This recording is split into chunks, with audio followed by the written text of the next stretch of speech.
Last time on Final Fantasy IV, we defeated the King of the Eidolons, and now we can summon him at our whim. And this time around, we are going to be advancing the story.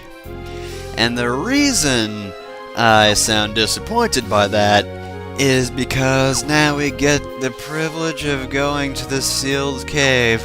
I'm so honored and glad that we get to come here. Of course, that's sarcasm. So, this dungeon is basically the worst. And if only the eye gouge is what we could use to enter this dungeon. I know that's a door, but I really would like to gouge it in the eye, or lack thereof. And yeah, any new dialogue? Yeah, that's right, there is new dialogue after you open the door. So we'll just cycle through this. The enemy follow us in? Probably, they always do. So I don't know how we're going to screw this one up just yet, but maybe Golbez will find us after we've died of boredom. Oh, we get the random jumble of enemies right off the bat. That's cool. Alright, I guess since Chimera Brain just used Blaze, we'll start with Chimera Brain, being the annoying one. So, 5,780 HP, 37 strength, 84 defense, and no, they're not like multi-elemental. They don't have like all of the big elemental attacks. They just have Blaze, not what's the other one again? Like Frost Storm or something like that. I forget, but whatever it is, they don't have it. They don't have Thunderbolt either. Which, to be fair, once they start attacking with big elemental spells, it really doesn't matter which one it is, other than, hey, maybe you have some armor for this. Though, in fairness, the mages wouldn't take as much damage from the Thunderbolts. Okay, that's... Edge didn't die. Good, good. Okay, I should be talking about the other guys, shouldn't I? Other than the Chimera Brain, we also have the Vampirus. That was Vampirus, right? I want to see it myself just to make sure, because they do appear with some other enemies here. Sigh. I think, yeah, is that? Pretty sure. Well, we also have Lesser Merilith. So yeah, Vampirus is 10,831 HP, 34 strength, 66 defense, and guess what ability they have, being vaguely connected to bats? That's right, it's Blood Feast. Everyone's favorite move. And, yeah, the other one's Lesser Merilith, with 9,190 HP, 36 strength, 69 defense, and no special abilities. But I think they're weak to lightning? Yeah, lightning. So, that's 3 of the enemies in this dungeon over and done with, so we don't have to pay attention to them anymore. Well, we'll probably be seeing Vampirus again. There is a certain formation of enemies that we will be seeing a lot in this dungeon. And yes, there are some ropes that take you down from one end of the floor to the other. We're still technically on floor 1, but we have to watch that short little clip of Cecil climbing down the rope. Oh, by the way, yeah, that's no door, it's a monster. So, another fun feature of this dungeon are the trapdoors. Love the pun name. The enemy itself is either very difficult or time-consuming. So, basically what you want to do here is, did you notice who the door targeted? After a few turns, Trapdoor is going to use a spell called Ninth Dimension, which is just a one-hit kill spell. This, however, will reflect it. Yeah, it is actually a reflectable spell, despite the fact that it is like a special enemy skill that's not a standard spell. I don't know, I feel like those are generally not reflectable things, but nope, here you can just have the door kill itself. Turn the tables on the door and have it banish itself to another dimension forever. Except it's not forever, because I'm just going to go ahead and say this now, but we're going to see a lot of trapdoor in this dungeon. Just like we'll see another enemy formation, which should come up soon. Got a Kotetsu, I believe that's a pretty good... Well, actually no, I think it might be worse than some of these swords we found in the previous dungeons, so probably not as beneficial for Edge. Alright, is this it? Oh, okay, so we have the less annoying version of this fight. These are vampire bats, previously called evil bats. That's the Game Boy Advance version. Oddly enough, the GBA version has some really good names. Like, normally it's the SNES version that has, like, all the good enemy names, but no, the GBA game, rather, has some pretty good names going for it. But yeah, these ones are kind of boring. They're just vampire bats. Anyway, they've got the same problem as other bats in that they use Blood Feast all the time. Other than that, 6,824 HP, 36 strength, 68 defense, so nothing major stat-wise. They are weak to fire. I think the Vampirus is weak to fire too, right? Yeah, so that is one advantage. You can burn them. They're not undead enemies, but they're just burnable.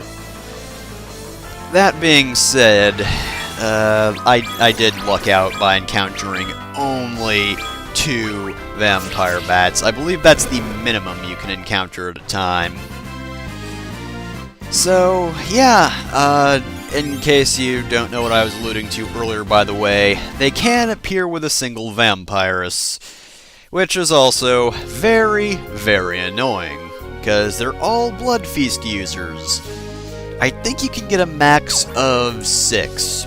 Yeah, that's what the bat formations earlier were. And Kane, he's not liking things too much, which, to be fair, I can totally understand.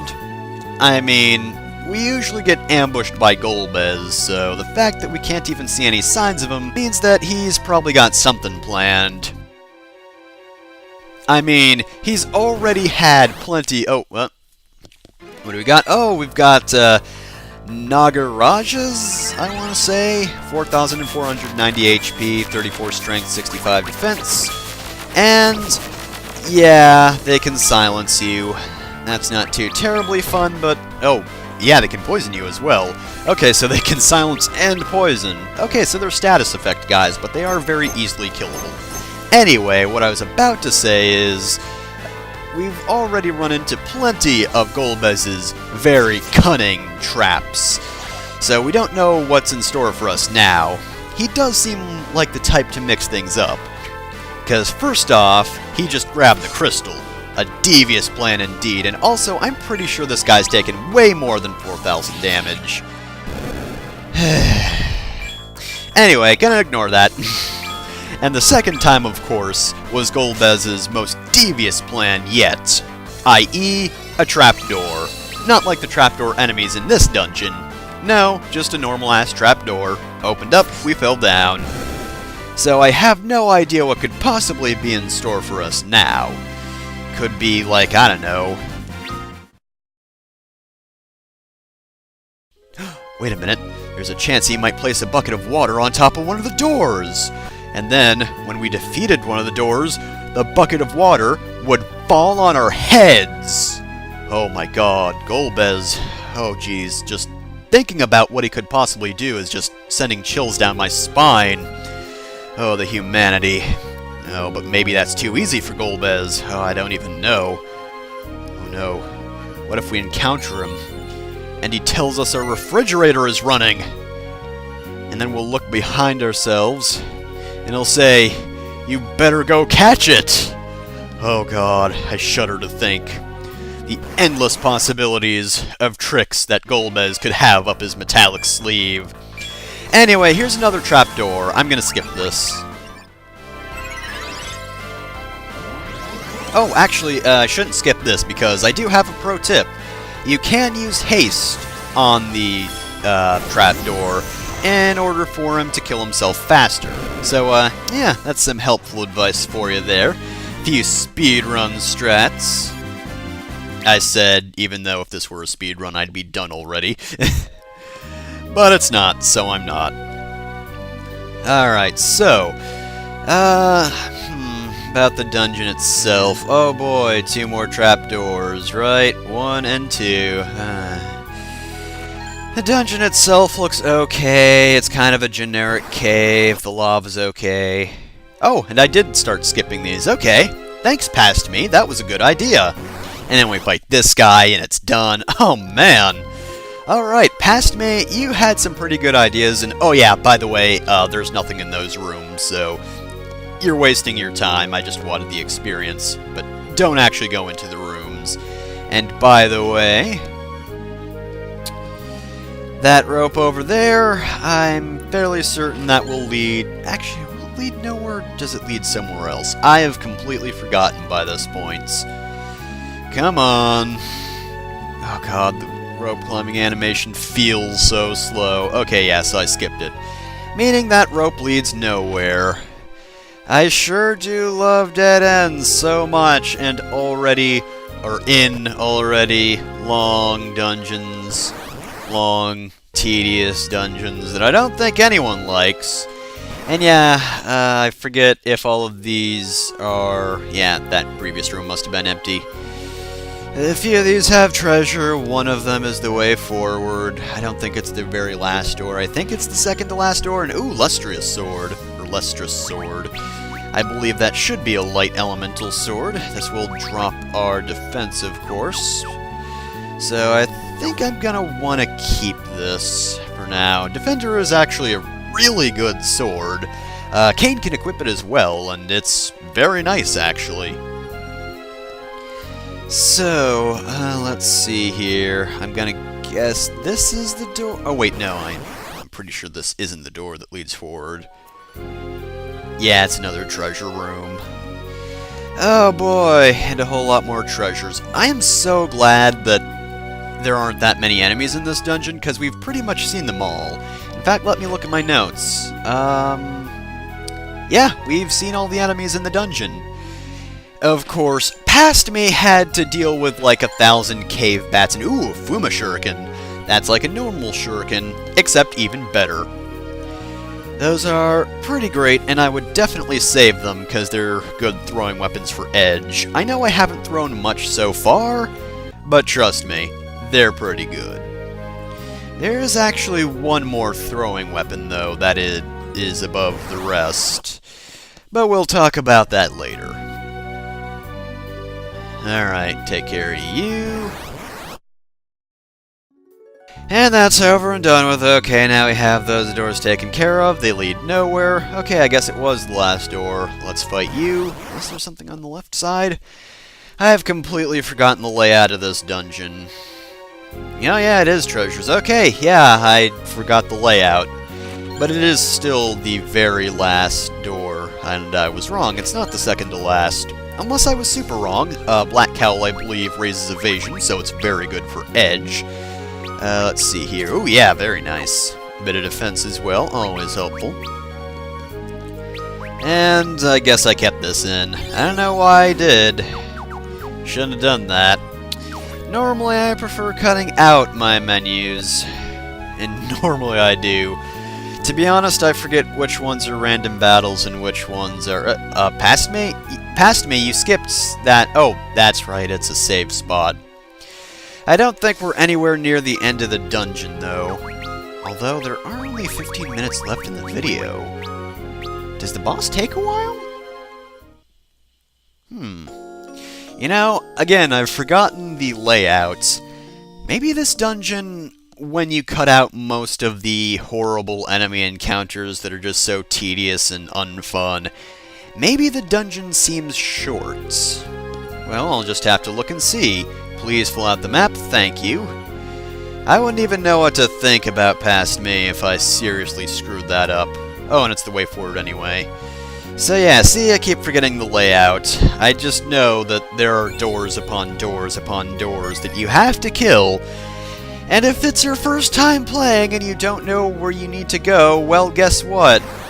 It's so fun, 'cause you have to find out what rooms are pointless on your own. Meaning you walk even more than you already would, and you get more enemy encounters. Oh joy, that's such a blast, right guys? Yay. On the bright side, though, no, we're not close to the end of the dungeon. I thought we were, but we weren't. High potion, and Phoenix down. Okay, now, let's play the Guess Is a Room Pointless or Not game. That door. My personal guess is... I'm gonna say it's not pointless. Damn it, I was wrong. Thank goodness Past Me has maps. God, if I didn't have maps, I don't even know what I would do. Oh my god, there'd just be so much pointless entering rooms. Like, this is the Final Fantasy II of Final Fantasy IV. Because Final Fantasy II had so much of that time-wasting crap. Oh hey, look, here's a room you can enter, but there's nothing inside it. And you don't even get items for exploring those rooms because dead-end rooms are already filled out on your map. So they're just completely pointless. You can't even get anything good out of them, so they didn't fix that in the DS version. There's still dick moves, even though they could have improved them, but they didn't. I guess that tickled them too much, knowing that there was just unfun dungeon design in their games. Yeah, I'm honestly not a huge fan of time wasters in dungeons. I mean, on one hand, it's nice that they're not just going for a straight hallway because those are boring, but at the same time, it's not like old-style dungeons are the best, because they're more like, okay, how can we get the player to fight as many enemies as possible? Personally, I like something where the dungeon just looks really cool, and you know, maybe there are a few nooks and crannies here that could count as dead ends, but they don't feel like it, because maybe you get an item at the end, or maybe it's just a pretty spot, but, you know, the dungeon has purpose. Part of it is, it's not even like it's wasting our time in a good way. Well, there's honestly not many ways to do it in a good way, but... like, the enemies here aren't tough, they're just annoying. So the fact that the designers want me to run into as many enemies as possible is really more of a nuisance than anything else. We'll use another tent here. I believe this is where the dungeon is almost over, so thank goodness for that. Well, I say almost over. That's not technically correct. Oh boy. But yeah, I'm not really a fan of it. I mean, if the enemies were tough, I don't know, even then it's like, let's maximize the player's time here so they might get cheap-shotted by something, which doesn't sound too terribly much better. That's why it's good when enemies are on the overworld, because you can, you know, see what you're getting into, and maybe run away from it, unless it's also badly designed insofar as the designers make it impossible to pass monsters. I mean, a few of those here and there aren't so bad, you know. Some tight corridors that you might not be able to get through without fighting an enemy unless you're really good or something like that, but if it relies too much on that, then it's just like, okay, you might as well have random battles here at this point. Also, do those ropes even go anywhere? I don't think they do. They're just there to trick you and make you watch the rope climbing cutscenes again, right? Yeah, seems like it. Again, I hardly remember the layout, because I don't like this dungeon and I don't want to remember it. However, oh, yep, we are just about done here. We're almost to the crystal, guys. We'll just fill out this part of the room. I hope Past Me didn't have to deal with too many other encounters. Doesn't seem like it anyway. And I'm gonna guess the last 2% was right there. Mega Elixir, very nice. Okay, so, oh, of course, one more trapdoor for the road. Why wouldn't there be another trapdoor? So, here we are in the Crystal Chamber, and we got the Dark Crystal. The only one we managed to obtain. Good job, guys, you're not complete fuck-ups. Ah yes, this feeling. I'm really feeling your feeling, Kane. I'm feeling it good. Yeah, certainly we won't screw this one up. Now, by the way, you can't just warp out of here. You know why? Surprise! There was a boss here.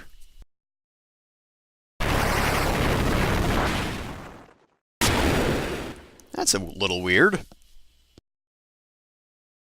Yeah, hell of a visual trick, huh? That's not a visual trick, is it?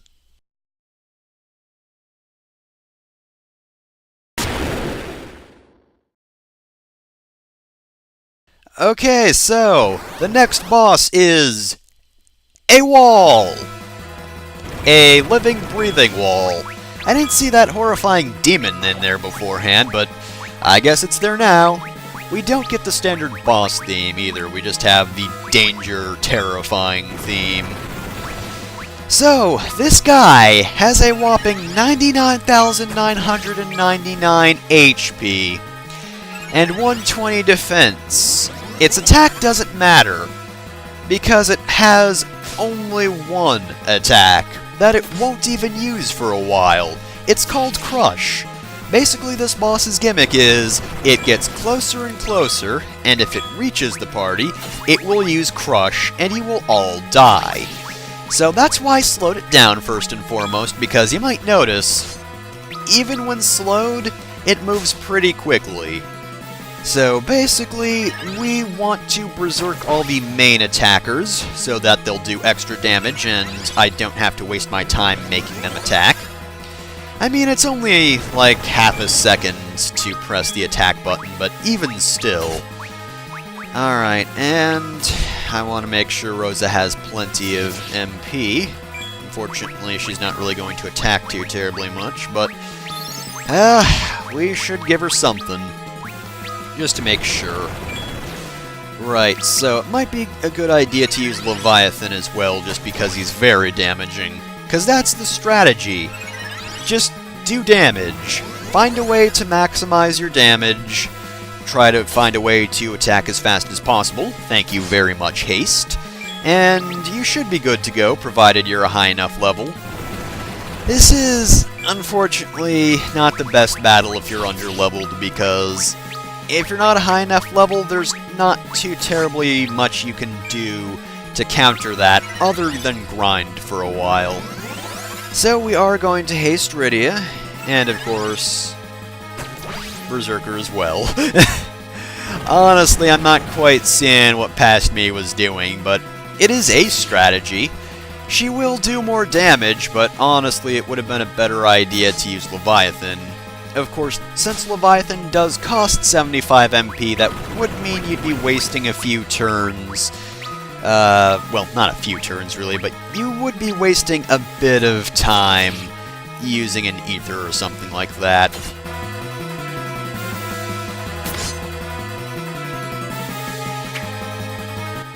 God damn it, Rydia. Just god damn it. Also, I'm pretty sure I slowed it before, didn't I? Because if I didn't do that at the start of the battle, that was kinda dumb. Yeah, you can't analyze the target status because it's a boss. You can't analyze bosses. Oh yeah, he counters magic, doesn't he? I forgot he did that, but whatever. It's not that... it's not like that matters anyway. Technically speaking, I probably should have berserked Rosa, because at this point there's really nothing else she can do. It's just gonna be attack, attack, attack for the rest of the fight. And, I really can't think of anything else to say. Berserking Rydia probably wasn't my best idea, but hey, it saves some time. She'll just attack automatically. And now everyone's attacking constantly. To be honest, the other strategy here is maybe wait to berserk Edge until he's, like, thrown stuff or something. Because throwing that Fuma Shuriken you found earlier might be a big help. I don't know, I didn't use the Fuma Shuriken on this guy, I berserked against him. It's really not a difficult boss, if that wasn't obvious. Again, it's just a matter of, do you have everything you need to constantly attack and quickly? Can you slow the boss down? If not, well, good luck. Actually, you probably should have some Spider Silk, right? I think that's the slow item. So even if somehow you don't have the white magic, which I don't even think that's possible, to not have slow by this point, you should be able to slow him down.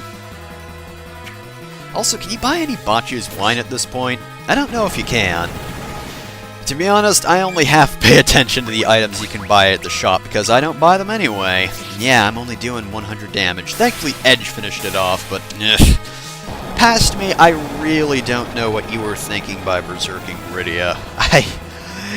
You could have had a better strategy there. Come on, man. And with that done, we get plenty of experience. Holy cow! Almost everyone got 2 level ups. Wow. So, apparently we get a lot of experience for fighting a wall.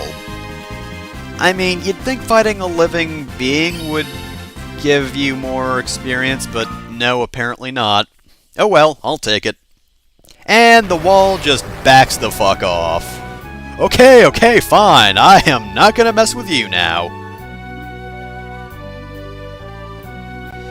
Alright, so that's that finished. Now, we can just teleport out of here, right? No. No. We can't. Yeah, I'm feeling you, Kane. I can't believe we have to go through this entire dungeon again. That's just bullshit. Because, yeah, I'm gonna show... Hey, look. You can't teleport out of here. That being said, do I warp transition out? Because I have been known to... Oh, no, you can't even warp out. Shit, so, I guess we're just gonna have to walk all the way back out on screen. And editing magic. That was past me's doing, by the way. So don't worry, Kane. You don't have to go through the dungeon again. Well, you did, but I don't. By the way, do you have Prince Albert in a can? Don't worry, I'll wait for your response. I don't even get that one. Okay, well, if Kane says he's alright, then everything is good. Ha, take that, Golbez. Nice. Oh, god damn it! Cecil, you gigantic fuck-up! Oh my god, we are all the worst. I can't even blame Kane for that one. A, because it's just the ha-ha-ha mind control plot points, and also because Cecil couldn't even wait a few extra seconds to see if Kane was really alright. He could have braced himself, but nope, he just got mugged by Kane immediately. I'm A-OK, immediately owns Cecil. No, I could believe it. Alright, so we're down one party member. Why would you betray us again? Maybe because he's being controlled by Golbez. I don't know. Well, I mean, I'm not the biggest fan of Kane either, but, you know, I don't know why. 'Cause he sucks, that's why. Anyway, that's the end of that episode. So, next time on Final Fantasy IV, we will continue wallowing in the fact that we are gigantic fuck-ups. See you then.